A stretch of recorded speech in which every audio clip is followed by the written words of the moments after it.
अस्सलामुअलैकुम, मैं हूं शगुफ्ता यूसुफ और आप देख रहे हैं मेरा यूट्यूब चैनल शगुफ्ता यूसुफ और खुददार माशरा।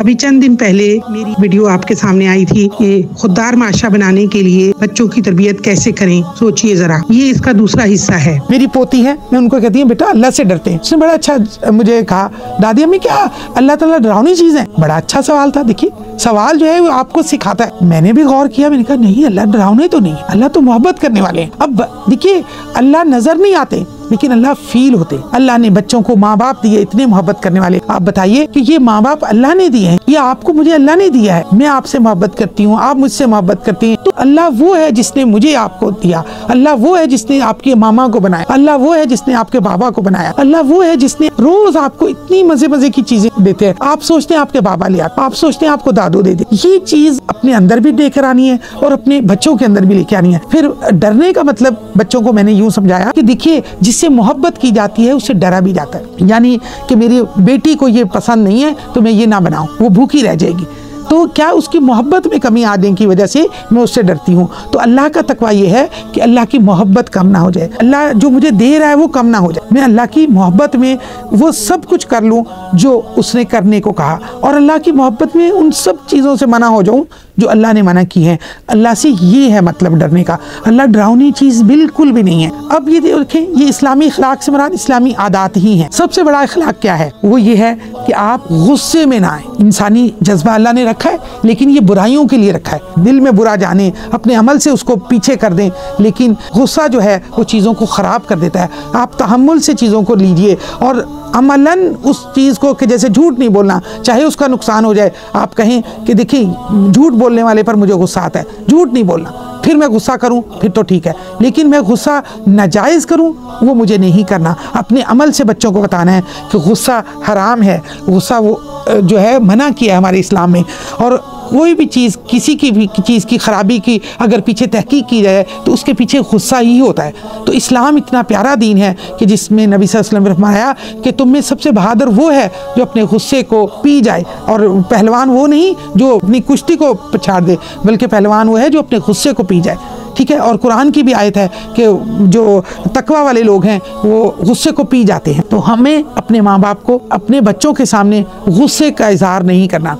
और तीसरा क्या है कि हमें अहद की पासदारी करनी, वादों की पाबंदी करनी है। बच्चों से वही वादा करें जिसको आप निभा सकें। और एक और चीज़ बड़ी अहम है कि बच्चों को हम बहुत ज़्यादा लालच का अनुसार भी दे देते हैं कि हम आप पास हुए तो हम ये देंगे, हम ये देंगे, और फिर हम भूल भी जाते हैं। तो एक तो उसमें लालच का अनुसार आता है, दूसरा ये आ जाता है कि हम सोच समझ कर वादा करें। छोटा वादा करें, उसको पूरा करें, कभी भी बड़े वादे नहीं करें। अल्लाह रब्बुल आलमीन ने मुत्तकीन की ये बात की कि वो अपने वफा करते हैं, अपनी बातों की, अपने वादों को पूरा करते हैं। तो वादा फ़र्ज़ नहीं है लेकिन वादे को पूरा करना फ़र्ज़ है। हम बहुत इस बात में मुसलमान और माएँ इस बात में बहुत कमी महसूस करती हैं कि जल्दी जल्दी दूसरों से वादे कर लेती हैं, मैं आऊँगी, मैं करूँगी। लेकिन आप सोच समझ कर अपने बच्चों से वादा करें, अपने बच्चों को तोहफ़ों के लालच में ना लेकर आएँ, बल्कि वो चीज़ें पूरी करें जो कि पूरी करने के आप काबिल हो सकें। ठीक है। और तहम्मुल और बुर्दबारी, तहम्मुल और बुर्दबारी भी दरअसल उसी की चीज़ है जो मुस्तकिल मिजाजी है कि आपने तहम्मुल यह है कि आहिस्तगी से वो काम करते चले जाना है। एक ही चीज़ के मुख्तलिफ नाम है। और बुर्दबारी भी यही कि आपने नतीजा नज़र आए या ना आए, आपने कहा बच्चों की तो मैंने इतनी अरसा तरबियत की, हमें नतीजा तो नज़र नहीं आया, और अब हम अपने गुस्से का इजहार मुख्तलिफ पैराए में करते हैं। ये नहीं करना। हमें इस्लामी तारीख से ये बात समझ में आती है कि अल्लाह ताला ने हमारा इम्तहान तो लेना है, जैसे कि हज़रत नूह अलैहिस्सलाम का लिया। कि नाउज़ुबिल्लाह हम ये तो नहीं कह सकते कि हज़रत नूह अलैहिस्सलाम ने अपने बच्चे की तरबियत नहीं की। नहीं, अल्लाह ने हज़रत नूह अलैहिस्सलाम को उनके बेटे के ज़रिए से आजमाया और कहा कि वो तुम्हारे अहल से नहीं। हज़रत नूह फ़ौरन मान गए कि हाँ अल्लाह, मैं जाहिलों में से नहीं हूँगा, अब मैं नहीं कहूँगा कि मेरे इस बेटे को पानी से बचा लीजिए। तो दरअसल हमें ये गौर करना है, अगर हमारी तरबियत का में कोई कमी रह जाए, अगर हमारी किसी बात का नतीजा नज़र ना आए, तो हम ऑल फॉल ना बकें, अल्लाह से कोई गिले शिकवा ना करें, दुनिया को ना कहें कि मैंने तो इस बच्चे की इतनी, और उसकी बेइज्जती कर रहे होते हैं हम दरअसल बच्चे की, कि मैंने तो इसकी इतनी तरबियत की थी, मैं तो इसके साथ इतना इतना टाइम लगाया। तो दरअसल जो सबसे पहले मैंने आपको आंसर बताया था कि इज्जत कीजिए, उसके साथ आजिज़ी से पेश आइए कि हाँ मुझसे गलती, और हकीकत है कि गलती तस्लीम करने वाले का दर्जा बुलंद होता है। तौबा क्या है? तौबा दरअसल अपनी गलती को तस्लीम करना है, और तौबा सिर्फ अल्लाह से नहीं करनी होती, अपने साथ के लोगों से, अपने बच्चों से भी मानना होता है कि बेटा, एक हमारी बहन है, उन्होंने बड़ा अच्छा नुक्ता उठाया, वो मैं आपको अमलन यहाँ बताऊंगी कि देखिए, आप अपने बच्चों से, जैसे मेरी उम्र के लोग हैं, वो अपने बच्चों से ये बात करें कि बेटा, अगर हमसे कोई आपकी तरबियत में कोई कमी हो जाए तो ये ज़िंदगी अभी हमारे पास बड़ी नेमत है, आप हमें माफ़ कर दीजिए। पहले तो लोग माँ बाप ऐसे देखते ही नहीं थे, कहते थे हम बड़े हैं, हम तो कभी गलती कर ही नहीं सकते, ये बच्चे हैं, इनको 100% हमारी बस कहना मानना चाहिए। लेकिन देखिए, इल्म की शऊर बड़ा है, इल्म बड़ा है, गौर व फिक्र बड़ा है, तो हमें ये गौर करना है कि हमें अपने बच्चों को जहन्नुम का ईंधन नहीं बनाना।